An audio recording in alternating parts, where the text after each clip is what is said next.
Hello नमस्कार, स्वागत है आप सबका आपके अपने उत्कर्ष यूट्यूब चैनल पर। और मैं हूं आपका होस्ट दोस्त नरेंद्र चौधरी।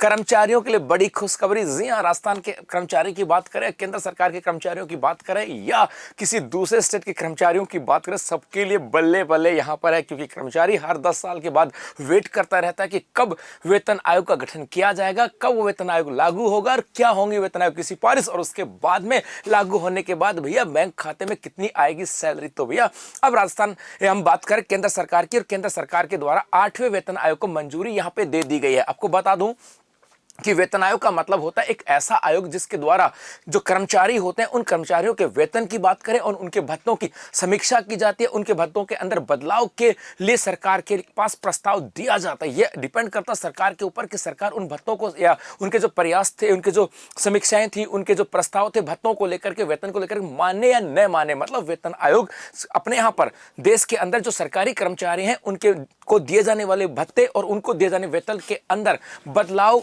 और उनकी समीक्षा के लिए गठित किया गया एक आयोग होता है। इस आयोग की सिफारिशों को माने न माने ये डिपेंड करता है सरकार के ऊपर।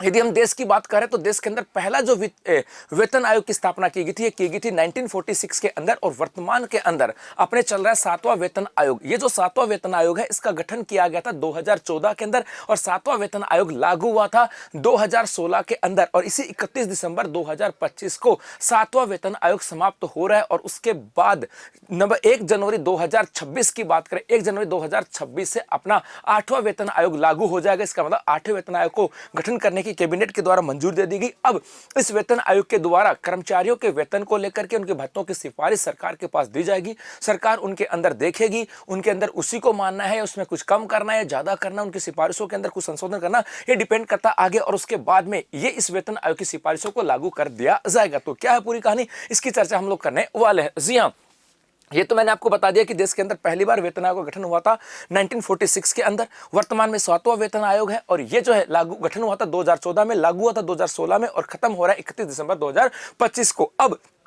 25 को खत्म हो जाएगा। उसके बाद में अपने यहां पर 1 जनवरी 2026 की बात करें, इस 1 जनवरी 2026 से अपने केंद्र में लागू होगा नया वेतनमान। यह अलग बात है कि राज्यों के अंदर उस वेतन आयोग को कभी लेट मान लिया जाता, कभी नहीं माना जाता। मैंने कहा ना, सरकार के ऊपर निर्भर करता है कि उस वेतन आयोग की सिफारिशों को माने या न माने। लेकिन केंद्र सरकार के द्वारा मंजूरी दे दी गई, मतलब 1 जनवरी 2026 से केंद्र सरकार के जितने भी कर्मचारी हैं उन्हें 8वें वेतन आयोग के अनुसार लाभ मिलने प्रारंभ हो जाएंगे। अब इसके अंदर कहा गया है, ये कुछ अप्रोक्सीमेट आइडिया यहां पर है कि ऐसा हो सकता है। कहा गया कि सरकारी सैलरी लगभग 38% बढ़ेगी और पेंशन जो है ये 34% तक बढ़ने वाली है। ऐसा यहां पर कहा गया कि केंद्र सरकार ने आम बजट से पहले गुरुवार को केंद्र सरकार के कर्मचारियों के लिए एक बड़ा फैसला लिया और 8वें वेतन आयोग के गठन को मंजूरी दे दी। इससे 45 लाख केंद्रीय कर्मचारी और लगभग 65 लाख जो पेंशनर हैं उनको फायदा यहां पर होने वाला है। और यह सब फायदा केंद्र सरकार के कर्मचारियों को नहीं होगा, राज्य सरकार के कर्मचारियों को होगा। क्योंकि आजादी के बाद 1947 के बाद 7 वेतन आयोग गठित किए गए और अधिकतर राज्य सरकारें भी इसी का पालन करती हैं। और ऐसे में जो राज्य सरकार के जो कर्मचारी हैं उनको भी, और राज्य सरकार के जो पेंशनर हैं उनको भी इसका लाभ मिलने वाला है। तो चाहे वो केंद्र सरकार का कर्मचारी हो चाहे राज्य सरकार का कर्मचारी, उन सबको लगभग इसका लाभ मिलेगा। हाँ, हार्ड एंड फास्ट नहीं है कि मिलेगा, क्योंकि यहां देखो राजस्थान में 2017 में 7वां लागू हुआ था। जैसे 7वां की बात करें तो 7वां वेतन आयोग था, ये 2016 में लागू हो गया था केंद्र के अंदर, लेकिन राजस्थान में लागू हुआ था 2017 के अंदर। तो एग्जैक्ट उसको उसी समय माने ये भी कोई जरूरी नहीं है। और जैसे पंजाब में अब तक नहीं है, पंजाब की बात करें वहां पर आज तक 7वां वेतन आयोग नहीं। तो ये डिपेंड करता है उस सरकार के ऊपर, लेकिन कुछ ना कुछ बेनिफिट तो उस सरकार के, राज्य सरकार के कर्मचारियों को भी मिलता है, राज्य सरकार के पेंशनों को मिलता है। लेकिन हाँ, केंद्र सरकार के सभी जो कर्मचारी हैं और पेंशनर हैं उनको डायरेक्ट इसका लाभ यहां पर मिलने वाला है। अब बात यहां से आती है कि सर न्यूनतम वेतन 18,000 से बढ़कर के 46,000 होगा। सर ये ऐसा कैसे हो सकता है कि जो न्यूनतम वेतन 18,000 है उससे बढ़कर वो सीधा 46,000 हो जाएगा। भैया यहां पर कहा गया है, यहां पर एक राशि आती है, इसको बोलते हैं फिटमेंट राशि। यहां पर एक चीज आती है उसको बोलते हैं फिटमेंट फैक्टर। सुनना बात को, यहां पर एक फैक्टर आता है उसको बोलते हैं फिटमेंट फैक्टर। जी हां, फिटमेंट फैक्टर की बात करें, फिटमेंट फैक्टर, फिटमेंट फैक्टर का मतलब होता है कि कितना गुना वृद्धि की जाएगी। फिटमेंट फैक्टर का मतलब है कि वेतन को कितना गुना बढ़ाया जाएगा। जैसे यहां पर एक एग्जांपल यहां पे दिया गया था, यहां पर एक छोटा सा एग्जांपल यहां पे दिया गया। जैसे कहा गया कि भाई यदि हम बात करें कि जैसे कहा गया कि 8वें वेतन आयोग में कहा गया कि संभावित फिटमेंट फैक्टर 2.57 से 2.29 है, अर्थात कहा कि फिटमेंट फैक्टर जो होगा ये लगभग 2.57 से लेकर के और कितना होगा 2.90, मतलब हो सकता है आपकी जो सैलरी है वो 2.57 गुना बढ़ सकती है, 2.57 से लेकर के 2.90 गुना तक बढ़ सकती है। अर्थात यहां पर कहा गया यदि संभावित फिटमेंट फैक्टर 2.57 से 2.90 रहेगा, यानी वेतन में इतने गुना की बढ़ोतरी होगी। ये फिटमेंट फैक्टर है। ये फिटमेंट फैक्टर वहां की मुद्रास्फीति की बात करें, महंगाई दरों को ध्यान में रखकर तय की जाती है कि 10 साल पहले मुद्रास्फीति क्या थी, 10 साल पहले महंगाई दर क्या थी, उसके अनुसार कितनी बढ़ी, उस महंगाई और मुद्रास्फीति के आधार पर फिटमेंट फैक्टर को तैयार किया जाता है।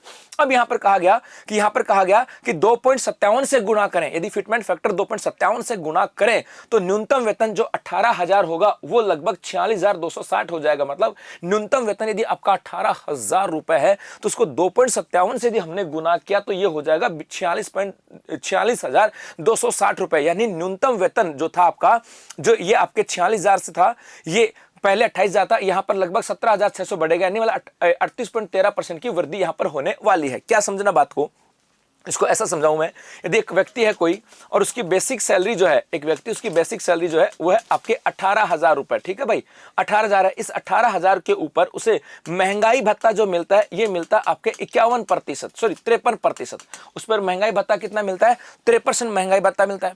अब यहां पर 31 दिसंबर 2025 तक उसे 3% महंगाई भत्ता और मिलेगा, मतलब 3 और 3 6% और मिल जाएगा, अर्थात 59% महंगाई भत्ता मिल जाएगा। तो टोटल उसकी सैलरी जो हो जाएगी 18,000 तो उसकी बेसिक सैलरी थी, और उसमें यदि 59% उसका महंगाई भत्ता, मतलब सैलरी का 59% और एक्स्ट्रा दिया जाएगा महंगाई भत्ते के रूप में, तो उसकी टोटल सैलरी जो हो जाएगी ये हो जाएगी लगभग आपके कितना 28,620 रुपए, ये हो जाएगी आपके 28,620 रुपए आपके उस व्यक्ति की सैलरी हो जाएगी। मतलब आज इस व्यक्ति की बेसिक सैलरी 18,000 रुपए है, उसकी बात कर रहा हूं, उससे 56% उसका 59% उसको क्या मिला है, महंगाई भत्ता, तो आज उसकी सैलरी कितनी मिल रही है 28,620 रुपए। लेकिन अब फिटमेंट फैक्टर जो आया कि गुनावृद्धि होगी, वो फिटमेंट फैक्टर जो है वो काम करता है आपके बेसिक सैलरी के ऊपर। वो फिटमेंट फैक्टर किस पे काम करता है, बेसिक सैलरी पर। इसका मतलब बेसिक सैलरी की बात करें, इसके ऊपर आओ तो इस बेसिक सैलरी को हमने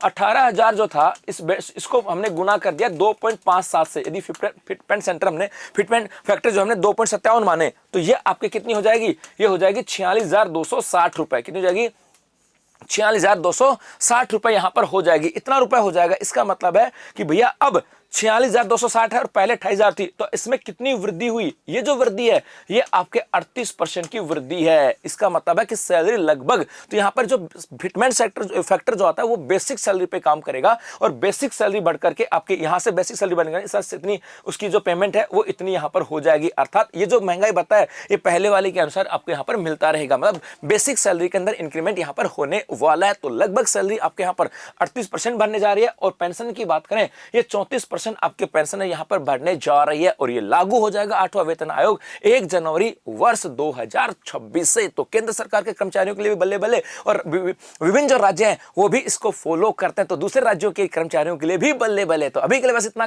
धन्यवाद।